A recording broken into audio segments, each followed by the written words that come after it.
ఒక నిప్పురవ్వ ప్రపంచ సంఘర్షణను ఎలా రగిలిస్తుందో మీరు ఎప్పుడైనా ఆలోచించారా? గ్రేట్ వార్ అని కూడా పిలువబడే మొదటి ప్రపంచ యుద్ధం 1914లో ప్రారంభమైంది. ఇందులో ప్రపంచంలోని ప్రధాన శక్తులు రెండు కూటములుగా విభజించబడ్డాయి. మిత్రరాజ్యాలలో యునైటెడ్ కింగ్డమ్, ఫ్రాన్స్ మరియు రష్యా ఉన్నాయి. కేంద్ర శక్తులకు జర్మనీ, ఆస్ట్రియా హంగరీ మరియు ఒట్టోమన్ సామ్రాజ్యం నాయకత్వం వహించాయి. యుద్ధానికి ప్రాథమిక కారణం జాతీయవాదం మరియు సామ్రాజ్యవాదం. ఈ శక్తులు దేశాల మధ్య తీవ్రమైన పోటీని సృష్టించాయి. ఆర్చ్డ్యూక్ ఫ్రాంజ్ ఫెర్డినాండ్ హత్య తర్వాత ఉద్రిక్తతలు పెరిగాయి. ఈ సంఘటన ఐరోపా అంతటా వరుస పొత్తులు మరియు సమీకరణలకు దారితీసింది. యుద్ధం కొత్త సాంకేతికత మరియు వ్యూహాలను ప్రవేశపెట్టింది. కందక యుద్ధం సంఘర్షణలో ఎక్కువ భాగాన్ని నిర్వచించింది. సైనికులు బురదమయమైన, వ్యాధితో నిండిన కందకాలలో భయంకరమైన పరిస్థితులను ఎదుర్కొన్నారు. విషవాయువు, మిషన్ గన్లు మరియు ట్యాంకులు యుద్ధ ముఖచిత్రాన్ని మార్చాయి. యుద్ధం ప్రపంచవ్యాప్తంగా విస్తరించింది. యునైటెడ్ స్టేట్స్ వంటి దేశాలను ఆకర్షించింది. తాజా అమెరికన్ దళాలు మిత్రరాజ్యాలకు అనుకూలంగా ఆటుపోట్లను తిప్పికొట్టడంలో సహాయపడ్డాయి. 1918 నాటికి యుద్ధం ఒక దశకు చేరుకుంది. ఇది నవంబర్ 11న యుద్ధ విరమణకు దారితీసింది. తర్వాత జరిగిన పరిణామాలు ఐరోపాను పునర్నిర్మించాయి. వెర్సైల్లెస్ ఒప్పందం జర్మనీపై భారీ జరిమానాలు విధించింది. కొత్త దేశాలు ఏర్పడ్డాయి మరియు రాజకీయ సరిహద్దులు తీవ్రంగా మారాయి. సంక్షిప్తంగా, మొదటి ప్రపంచ యుద్ధం ఒక స్మారక సంఘటన.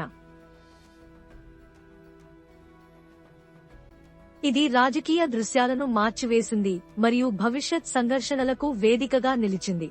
ఆధునిక చరిత్రను గ్రహించడానికి దాని కారణాలు మరియు ప్రభావాలను అర్థం చేసుకోవడం చాలా అవసరం. మొదటి ప్రపంచ యుద్ధం ముగింపు. చరిత్రలో ఒక మలుపు. మహాయుద్ధం ఎలా ముగిసిందో మీరు ఎప్పుడైనా ఆలోచించారా? మొదటి ప్రపంచ యుద్ధం 4 సంవత్సరాల పాటు కొనసాగిన వినాశకరమైన సంఘర్షణ.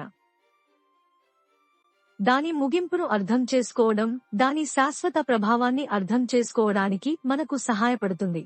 నవంబర్ 11, 1918న ఉదయం 11 గంటలకు యుద్ధం అధికారికంగా ముగిసింది. కానీ మనం అక్కడికి ఎలా చేరుకున్నాము? దానిని దశలవారీగా విడదీద్దాం. మొదట, ఇందులో పాల్గొన్న కీలక ఆటగాళ్లను మనం గుర్తించాలి. మిత్రరాజ్యాలలో ఫ్రాన్స్, యునైటెడ్ కింగ్డమ్ మరియు యునైటెడ్ స్టేట్స్ వంటి దేశాలు ఉన్నాయి.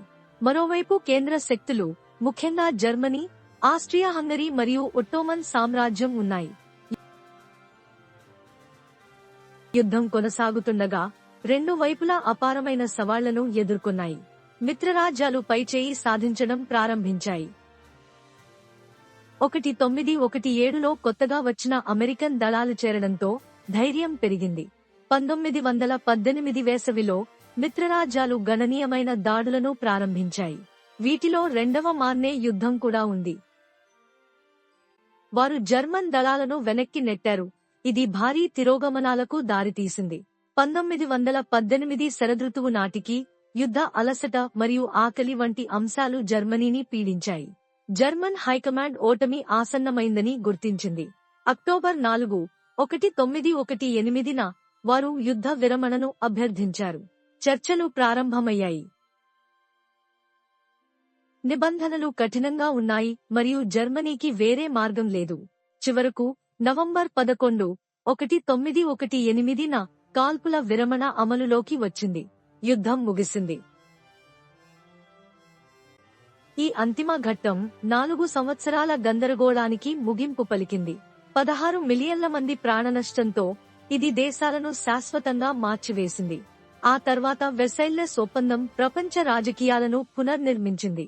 సంక్షిప్తంగా, నిర్ణయాత్మక మిత్రరాజ్యాల విజయాలు మరియు చర్చల ద్వారా మొదటి ప్రపంచ యుద్ధం ముగిసింది. తేదీ: నవంబర్ 11, 1918. చరిత్ర గతిని శాశ్వతంగా మార్చివేసింది.